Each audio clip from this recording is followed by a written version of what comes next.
But Johnny, let's move on into our next topic, and we're going into the world of DC. Yes, we are. I apologize, we are not going into the world of Marvel this podcast. However, Not this I think podcast, with a but the other Thor one. review, I think you'll get your weekly dose of Marvel, Johnny, Yes. and you won't cry too much this week. But in our DC news, this was news I think that happened last week, but we pushed it over to this week. Zachary Levi, who I know you have not seen, Johnny. I'm not going to hold it against you for now. For now, we're going to have to change that. But who I love from Chuck, and who was Chuck in Chuck, and Zachary Levi is going to be playing Shazam, the older Shazam. So Billy Baston, Yes. after he gets transformed into Shazam. I want to ask you this, Johnny. Is he a good pick? Because you have... and mainly on this sense, do they need to go with an actor that really, in the Thor movies, he was, I'm going to say, a backup role? Yeah. Because he was part of the, the Heroes 3? Yeah. Is that what they're called, the Warriors 3? Warriors 3. In Chuck, he was a main character, but that was a TV comedy. Yeah. And then he was in Tangled. Yes. Those were the big three things on his IMDb resume. Is this a good pick for the Shazam role? Just based on that alone, based on him being, yes, he's got a fan base out there, but not being as big as a slam as like a Ben Affleck as Batman, a Momoa as Aquaman, a Dwayne The Rock Johnson as Black Adam. Should they have gone with one of those, or is Levi a good pick in that sense? I think as long as Levi can do the acting for it, he can pull it off. I'm not as familiar with like Shazam as you are. I know some stuff about him. I know he's even more of a Boy Scout than Superman. So Yes. I mean, as long as he can kind of pull that off and still like the little jokingly, but the very clean humor because he's a boy still a child on the inside.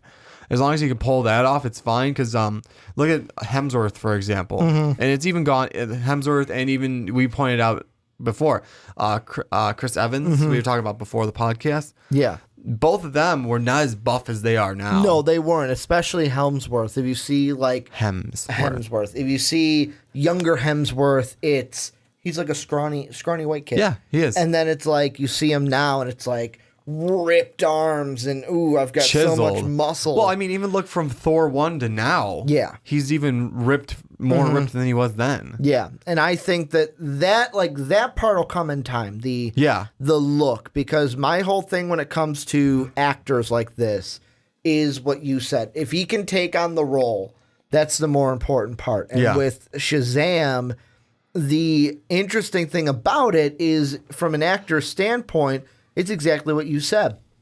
You have to have those boyish qualities because you are Shazam is a boy at heart. Yes. Shazam is a boy who, with a lightning bolt, gets turned into an adult, a superhero, an adult, but it's still the mindset and I kind of want to say maturity of a boy. Yes. He still has that mindset of where Superman's like a man and he'll talk to you like such. Billy Baston or Shazam have that kind of kid-like quality to them. Yeah. And that's why with Zachary Levi and why I pitched you the question I did on that side of it, which smaller actor compared to A-list Hollywood star. When it comes to could Zachary Levi, could he fit the role of Billy Baston? I think he can. Okay. And the reason why is, and Johnny, I'm telling you, you got to watch Chuck. Yeah. You got to watch Chuck. Great series. I loved it. I only watched it because my old boss at the college I worked at told me you had to watch it. You have to watch it. Watched it. Completely changed my life, Johnny. Yeah. Completely changed my life. it. I believe it's still on Netflix too. Is it? Yeah. I think it might still be on Netflix. Otherwise, I can find you copies so that you can watch them. I will find you copies because that old boss that I still am in contact with has hard copy DVDs. Okay. So I can find you copies. However, that character of Chuck kind of had the same thing where the Chuck character, in case you're unfamiliar, like Johnny is, to where he is a character where it's like, I'm a tech nerd. I work at a Best Buy in the Geek Squad. I don't get the hot girl. I live with my sister and her boyfriend. You know, ever since mom and dad died, it was like, you know what? Are you going to move on with your life? I believe he was left at the altar or something like that by his old girlfriend. That was like at the beginning of the series. That's what they kind of set you up with at the beginning, or left by his girlfriend. But because of that character, I'm just like, you know what? Take that character, shave off a few years. That could be Billy Baston. Okay. That's how it could be. And it's kind of the same thing where, yeah, you're kind of like, well, Ricky, that's more of like a nerd type character. But I feel like it's the same kind of qualities because he still had that, like, throughout the series, like him and his best friend Morgan would like quote Star Wars and would relate things to different things that kids would be into. Where it's like he was basically a man-child.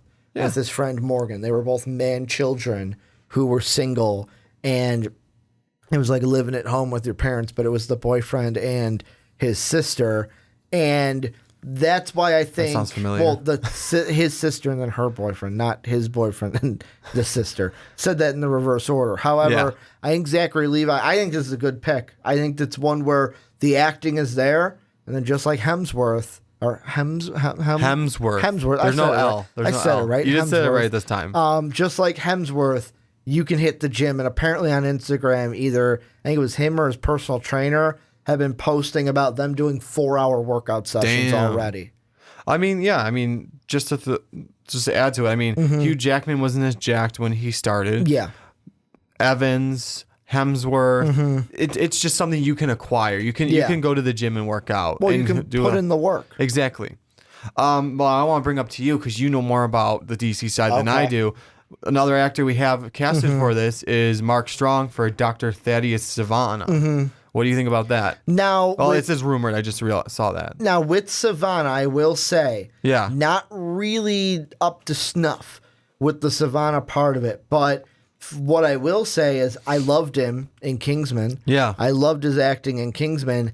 I think this is just a home run also for the Shazam movie. The most important thing is after we get to know these characters a little more, because let's be honest, there are a ton of people out there that'll still be in the same kind of mindset of, who is this person? And because it's in the movie they're going to see, they're going to do a little research. Like Justice League. Not everyone. Like if you're a DC Justice League fan, you're going to know who Steppenwolf is. That's true. But if not, if you're like Johnny, you're like, hey, you know what? I'm going to go see this movie. Let me do a little bit of research on Steppenwolf. I'm a Marvel guy, so wow, my voice cracked. Who is Steppenwolf? Why should I be excited for him? If you're wondering that question, we did talk about that last week on the podcast, but stuff like that. People are going to check out who the villain is. But from an actor standpoint, loved him in Kingsman. Can't wait to see what he can do in the Shazam movie. DC needs movies to become a lot better than BVS. Yes. They need to build off of Wonder Woman. They have Wonder Woman. If Wonder Woman was the exception. Yeah, let's hope that it's not. Right? What do you think though with Mark Strong just in the movie, period, being casted for a DC movie? You have a strong, a guy that has at least a strong role when it comes to, I just forgot the movie that you just said. Kingsman, yes. Merlin. Yeah, he's Merlin in Kingsman. He's in Sherlock Holmes. So, I mean, I think you have a strong actor right there. So, I mean, you kind of make up for it with not having like I don't want to call him a B-rated actor. He's more of he's been more of the side / only TV stuff. Yeah. So now you got these two that should make up for having like an A-list actor. Like you're one that, you say the name and everyone knows who it is right off the bat. Like for, I'm trying to think for like Batman, it's the Joker. For Superman, it would probably be like Brainiac a lot, but Lex Luthor would be the one where it's like, I'm more so saying actors though. Like you say The Rock, almost everyone and their mother knows who that is. Or Ben Affleck. Hemsworth at this point. Robert Downey Jr. Yeah, you say those names. Samuel L. Jackson. People know who they are as soon as you say them. Scarlett Johansson. Yeah, so people know who they, and this should make up for like the people that go, like having both of them should make up for like, okay. Well, it's like, look at everyone that we've had to play Batman. Yeah, exactly. George Clooney, Christian Bale, Val Kilmer, Ben Affleck. All names that if you said it to someone on the street, they would know who you're talking about. Exactly. They would know who you're talking about. Whereas if you looked at Aquaman right now and went up to someone on the street and said, "Oh, Jason Momoa," at this point they might know. Yeah. But when he was just casted, unless you watched Game of Thrones, You didn't know who he was. You were like, you could have had that person that's like, Jason who? What? Momoa? Who is this? Yeah. Or like Gal Gadot. Gadot. Oh, no, I'm sorry, Gal Gadot, where you would have said her name when she got casted and people would be like, who? Yeah, Who is that? exactly. Unless you saw like Fast and the Furious. Exactly. And I saw Fast and the Furious and forgot she was even in it. So, I mean, there's that. She was in that scene where, what was it? It was Tyrese and one of the other characters, the male characters, were like, yeah, we'll go down and show you. And the two girls were like, no, we got this. And they interrogate the guy and basically like strong arm him, put the arm around his back and make him cry like a little bitch. That was Gal Gadot. Gal Gadot was in that scene and was one of those women. So now seeing her as Wonder Woman, it's like, yeah, you know what? I can see that. I can see that a little bit. These were the roots. These were the roots to what became Wonder Woman. But I pulled up really quickly just the DC wiki on Sylvana. And basically from what they're saying, because like I said, this is a guy I'm going to have to do my due diligence on, because I'll be completely honest. With the DC, it comes to Batman, Superman, Justice League, and then it's like Shazam was always there, but it wasn't like, oh my God, I got to read a Shazam comic. True. Read a couple, didn't get into Shazam like I did Batman, obviously, but based on what we've seen from Mark Strong, I want you to answer if he can play the character that I'm about to read you. Some bullet points. Okay. So it says Captain Marvel's arch nemesis here, but we know that Shazam used to be Captain Marvel. So is Shazam's arch nemesis a brilliant evil mastermind, arguably the archetype of the mad scientist? Sylvana was the first to figure out Shazam's identity and has been a constant pest to the big red cheese, what he prefers to call Shazam. Yeah. He also has been associated with the Monster Society of Evil and the Secret Society. He also has a son and a daughter. So just based on the arch nemesis, evil mastermind, mad scientist, do you see Mark Strong being that kind of a character? I think he could pull it off. It's basically Merlin evil. Yeah, with a little bit extra Merlin science. with a twisted sense. Yeah.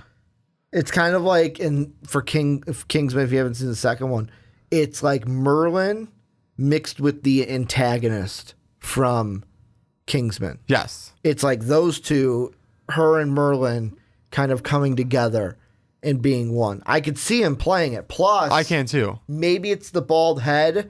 I could see him having the look of Sylvana also. Well, just give him. I'm pretty sure. I think I saw a picture of Savannah, and like, there's what like the stereotypical scientific glasses and lab coat, blue circles. Like they're the glasses that are like perfect circles. Yeah, blue lenses. And then kind of the ear looks like maybe it's just a fatter ear, but I'm looking at a picture right now, and he's just got a fatter ear, and he's basically like looks like an old mad scientist. And really, I could see Mark Strong being that person, and it's going to be interesting to see him and Zachary Levi coexist together and be on the screen together, because they're going to be the two that do it. Because Mark Strong's character, Sylvana, I'm assuming in the movie, is going to find out Shazam is Billy Baston. Yeah. I would think like at least you got to show some of that in there. And yeah, just looking at his picture, I think he could pull it off. I want to ask you this, though. Yes. Black Adam, not going to be in this movie. The thing that they're saying is that we will get a Black Adam film with The Rock. However, people are sitting there going, I don't know how it's going to happen because of how busy The Rock is. Okay. I know they haven't even started filming this movie yet, but if you are DC, do you try to get The Rock to do an after credit scene to take Shazam and tie it into that Black Adam movie you want to do? I would try to. I mean, if The Rock wants to be Black Adam, he's going to have to make the time to do it. So, I mean, that comes with wanting to make the after credit scenes. And I understand he's busy. as He's our just most doing Jumanji and he's doing Rampage. I mean, as most actors and actresses are, they make the time to do the other things. Especially when you're an A-list actor. Exactly. You make the time. So hopefully I hope they do make an after credit scene with tying him in with the Shazam. Because I'm assuming, like, you got to assume that Shazam is going to be linked into the Black Adam film in some way. Yeah. Like, of course, it'll probably be, most of the Black Adam film would be how Black Adam got his powers, and really the two sides of it are Shazam and Black Adam are supposed to be yin and yang. Yeah. Where it's like Shazam is on the side of good, uses his powers for good. It's Black Adam who is like, I have the same powers as you, but he got twisted into, I'm going to Star Wars it here, the dark side. Yeah. He got twisted into the dark side to where it's like, you know what? I'm not fighting for good. There are terrible things in this world which are not right. I'm going to do my own thing. Yeah. I'm going to do this, whether that be on the bad side, as people say. Yeah. So kind of like that, taking morality out of the question is how I always saw Black Adam. But any final thoughts that you have either on Levi, Strong, the Shazam movie in general? No, I think it should work well with having those two there. That way it kind of makes up for, again, like I said, it makes up for kind of not having an A-list actor. So, I mean, I think it's going to, I hope it's going to go well. But, I mean, we got to see how DC's going first. Well, yeah, I mean, DC apparently has started to write Justice League 2, but then they're like, hey, we're not going to do anything until we know how Justice League 1 goes. So, yeah. Good call. We'll have to see how it goes, but this is where you guys come in. Let us know down below. What do you think of Zachary Levi as Shazam? What do you think of Mark Strong as Professor Sylvana? What do you think about the Black Adam movie and the details that always come out about that? Let us know what you guys think down below in the comment section.